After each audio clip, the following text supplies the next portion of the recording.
Custom ಮತ್ತು ಪೊಲೀಸ್ನವರ ಹದ್ದಿನ ಕಣ್ಣು ತಪ್ಪಿಸಿ ಇಲ್ಲಿಂದ ಮಾಲನ್ನು ಸಾಗಿಸುವ ಸಾಲಾಕಿತನ ಇರುವ ವ್ಯಕ್ತಿ ಯಾರಿದ್ದಾರೆ? ಇದಾರೆ ಬಾಸ್. ಯಾರು? ಸ್ಟ್ರೀಟ್ ರೌಡಿಗಳು. ಬೇಡ, ಅವರೆಲ್ಲ ಟೆಬೋರಿಗಳು, ವರ್ಕೌಟ್ ಆಗುದಿಲ್ಲ. ಈ ಕೆಲಸಕ್ಕೆ ಬೇಕಾದವರು ಥಿಯೇಟರ್ ಮುಂದೆ ಬ್ಲಾಕ್ ಟಿಕೆಟ್ ಮಾಡೋರು, ಕಳ್ಳಬಟ್ಟಿ ಮಾಡೋರು, ಅಂತ ಜನ ಬೇಕಾಗಿದೆ. ಅಂತವ್ರ ಕೈಲೆಲ್ಲ ಈ ಕೆಲಸ ಆಗುತ್ತಾ ಬಾಸ್? ಆಗುತ್ತೆ. ಯಾಕೆ ಅಂದ್ರೆ ಅವರಿಗೆ ಪೊಲೀಸ್ನವರ ಲಾಠಿ ಏಟು, ಬೂಟಿನ ಗುರುತು ಚೆನ್ನಾಗಿ ಗೊತ್ತು. ಹಾಗಾಗಿ ವ್ಯವಹಾರ ಜ್ಞಾನವನ್ನು ಚೆನ್ನಾಗಿ ಗೊತ್ತು. ಅಂತವರಿದ್ದಾರ? ಇದಾರೆ ಬಾಸ್. ಎಲ್ಲಿದ್ದಾರೆ? ಎಲ್ಲ ಅನ್ನರಾಗಿದ್ದಾರೆ. ಅವರನ್ನು ಕೂಡಲೇ ಬೇಲೆ ಮೇಲೆ ಬಿಡಿಸಿ. ಆಯ್ತು.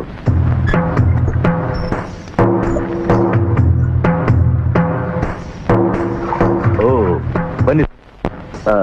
ನನ್ನ ಕರ್ಸಿದ ವಿಚಾರ, ನಾವು ಮಾಡೋ ಬಿಸ್ನೆಸ್ಗೆ ನಿಮ್ಮಂತವ್ರು ನಮ್ ಜೊತೆ ಇದ್ರೆ ಬಹಳ ಹೆಲ್ಪ್ ಆಗ್ತದೆ. ನನಗೆ ಬೇಕಾಗಿರೋದು ದುಡ್ಡು.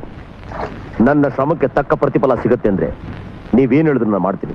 ಬೇಷ್, ನೀವು ನಾನು ಹೇಳಿದ ಕೆಲಸ ಮಾಡಿಕೊಟ್ರೆ ನಿಮ್ಮನ್ನು ಕೋಟ್ಯಾಧಿಪತಿಯಾಗಿ ಮಾಡ್ತೇನೆ. Goodbye. ಶುಕ್ರ.